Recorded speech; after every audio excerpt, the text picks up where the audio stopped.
দলের প্রতি আনুগত্য থাকতে পারে, কিন্তু আমি এমন কিছু করব না যেটা আমার আল্লাহ এবং তার রাসূল নিষেধ করেছেন। যদি সেটা দিনের খাতিরেও করি আমি, তারপরে সেটা আমার গুনাহের কারণ হবে।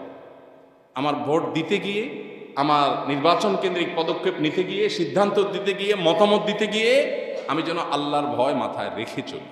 আল্লাহ আমাদের সবাইকে সেই তৌফিক দান করুন। আমানতদারিতে যেন আমরা রক্ষা করি, এমন কিছু যেন না করি যেটার কারণে আল্লাহর কাছে আমাকে দাঁড়াতে হবে। আমি আমার ভোটের কারণে জান্নাতে যাওয়ার পথ, জাহান্নামে যাওয়ার পথ কোনটা সুগম করছি? আমি কি টাকার বিনিময়ে ভোট বিক্রি করছি?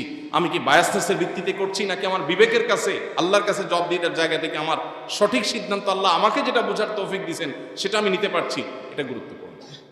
অতএব এই সঠিক সিদ্ধান্ত নেওয়া, আমানতদারিতার চেতনা মাথায় রেখে সিদ্ধান্ত নেওয়া।